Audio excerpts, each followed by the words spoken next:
ሰላም እንዴት ናችሁ? እግዚአብሔር ሰላም ከሁላችንም ጋር ይሁን። ዛሬ ዲያቆን ሄኖክ ኃይሌ በፌስቡክ ገጹ ላይ ኅዳር ጽዮንን ምክንያት በማድረግ ካሰፈረው ጽሑፍ ልናቀርብላችሁ ወደናል። ከዚህ ጽሑፍ ላይ ማርያም ሲባል ቅር የሚልህ ወንድሜ ኢየሱስ አፉን የፈታው ማርያም እያለ መሆኑን ላሳውቅህ በሚል የጻፈውን አቀርብላችኋለሁ። እስከ መጨረሻው አብራችሁን ሁኑ። እናመሰግናለን።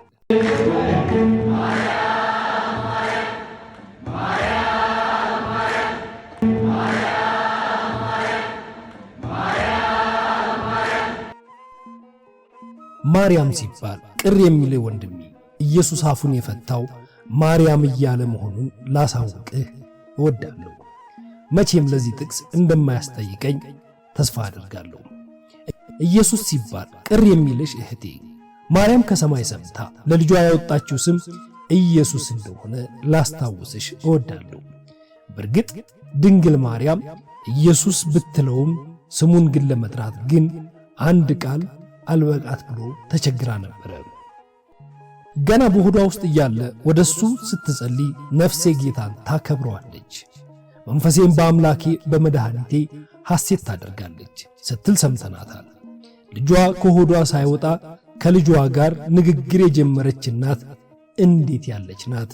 ወደ ሆዷ ራሷን ዘንበል አድርጋ ጌታዬ አምላኬ መድኃኒቴ እያለች የምትጠራ እናት አይታችሁ ታውቁ ይሆን? በሆዷ ውስጥ ዙፋኑን ለዘረጋው ንጉሥ ጸሎት የምታሰማ እናት እንደምን ያለች ናት!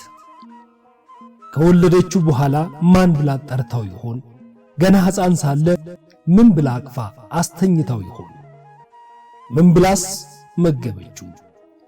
የልደት መዝሙሩንስ እሽሩሩ ወይም ሉላባይ ብሎ የሰየመው ቅዱስ ኤፍሬም ድንግል ማርያም ልጇን ምን እያለች ታስተኛው ይሆን ብሎ በእርሷ ቦታ ይጨነቃል። በእርሷ አንደበት ሆኖ እንዲህ ሲል ወደ ልጇ ይዘምራል። አንተ ምንጭ ሆይ ለአንተ ለማጠጣት የጡቶችን ምንጭ እንዴት ልትከፍታቸው ይቻልሃል? ሁሉን ከገበታ የምትመግብ ሆይ እኔ አንተን ልመግብህ እንዴት ይቻለኛል? የክብርን ነፃነት የምታጎናጽፈው ሆይ እንደምን በጨርቅ ልጠቀልልህ እችላለሁ? ለአንተ እንዴት ያለ የማባበል ዜማ ላዜምልህ እችላለሁ? እንደ ማንኛውም ሕፃን ለአንተ ሽሩሩ ብዬ እንዳልዘምርልህ እንደ ማንኛውም ሰው ተራ ልደትን የተወለድክ አይደለህም። ጽንሰትህ አዲስ ነው፣ ልደትህም ተአምር ነው። በመንፈስ ካልሆነ ለአንተ ሊዘምር የሚችል ማን ነው? ድንግል ማርያም ወደ ውስጥ ሳለ አምላኬ መድኃኒቴ ያለችው ልጇን ካደገ በኋላ ምን ብላ ጠርታው ይሆን ብዬ በ12 ዓመቱ በቤተ መቅደስ እስክታገኘው ጠብቄ ተከትያት ገባሁ። ከአይሁድ መምህራን ስር ቁጭ ብሎ በንግግሩ ያስደንቃቸዋል። የሉቃስ ወንጌል ምዕራፍ 2 ከቁጥር 48። ምን ብላው ትጠራው ይሆን ብዬ አንደበቷን ስጠባበቅ ልጄ ሆይ አለችው። እኛ አባታችን ሆይ የምንለውን ፈጣሪ ልጄ ሆይ አለችው። ድንግል ማርያም ለልጇ የሚበቃው ስም አታለት ነበርና እርሱን የምትጠራበት ብዙ ስም ነበራት። በእናቶቻችን ማን ብዬ ልጥራው ስምህን ዜማ ድንግሊቱ ተጨንቃለች። ግን ማን ብዬ በጠራው ይሻለኛል?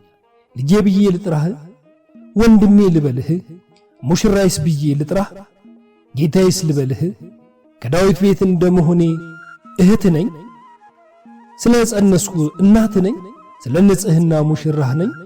መድኃኒቴ ነህና ባሪያህና ልጅ ነኝ። አምላኬ መድኃኒቴ ጌታዬ። ማርያምና ኢየሱስ የሚሉት ስሞች ወንጌላውያን ሁለት ጎራ ይዘው የተጣሉባቸው ሳይሆኑ የምናከብረው ወንጌል ላይ አብረው የተጻፉ ስሞች ናቸው። ኢየሱስ የሚለው ስም ከድንግል ማርያም አፍ በፍቅር የሚፈስ ጥዑም ስም ነበረ። ማርያም የሚለው ስም ደግሞ ኢየሱስ ከሰው ልጆች ሁሉ በላይ በእናት ፍቅር ሆኖ የጠራው ጥዑም ስም ነው። የልጇ ስም ሲጠራ የምታዝን ማርያም፣ የእናቱ ስም ሲጠራ የሚናደድ ኢየሱስ የለም። ዲያቆን ሄኖክ ኃይሌ ኅዳር ጽዮን 2018 ዓመተ ምህረት